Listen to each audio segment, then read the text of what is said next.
Alors, je voudrais vous parler des congrès, colloques astrologiques. Le mot congrès étant galvaudé. Hein.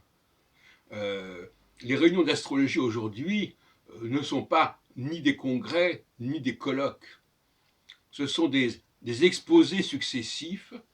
Et quand il y a une table ronde, ce n'est pas les gens qui vont parler entre eux, c'est c'est le public qui va poser des questions. C'est complètement aberrant aussi, ça. L'autre jour, à la réunion là, de l'AFDAF, ils se sont contentés de laisser le public poser des questions. C'est parti dans tous les sens, c'était complètement incohérent. D'ailleurs, Yves Le Noble s'en est plein à Marc Brun.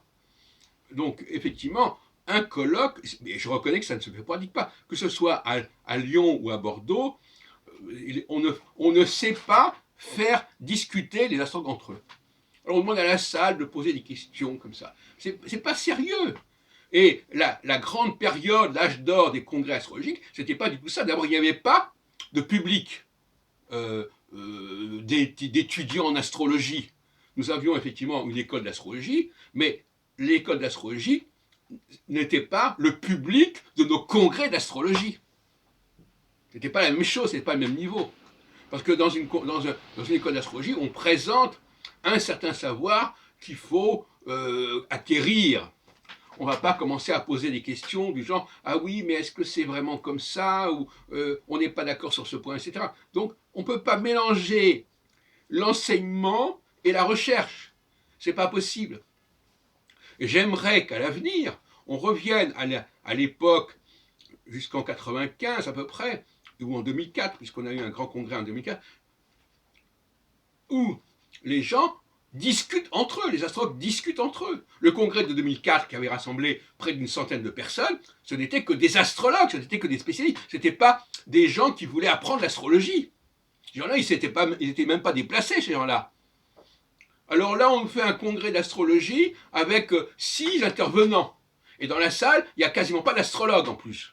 Il n'y a que des amateurs, des étudiants, etc. Bon, ce n'est pas sérieux. Mais ça, c'est la recette d'Yves Le Noble et Catherine Gestas dans les années 90-2003, où on a quelques intervenants, et puis dans la salle, des étudiants d'astrologie qui viennent de l'Agapé, qui viennent de telle et telle école d'astrologie. Mais ça, c'est une mystification, c'est une mascarade. Un congrès d'astrologie. Est-ce que vous croyez que dans le domaine scientifique, ou dans le domaine de la recherche historique, etc., on fasse venir des étudiants, on rassemble des gens qui sont des chercheurs, et on les fait discuter entre eux. Alors je sais bien que pour des raisons budgétaires, ça ne se joue pas de la même manière, parce qu'évidemment, si le public d'étudiants est prêt à débourser 50 ou 100 euros pour une formation magistrale, les spécialistes en astrologie, eux, ils ne sont pas disposés à le faire. Donc, mais moi, j'ai toujours obtenu que ces gens-là payent leur propre... j'ai jamais payé les voyages de qui que ce soit. Hein, et là, on va payer les gens. On va leur dire, voilà, on vous paye tant pour venir. Bon. Parce qu'évidemment, il y a le public payant qui va couvrir les frais de la salle, etc.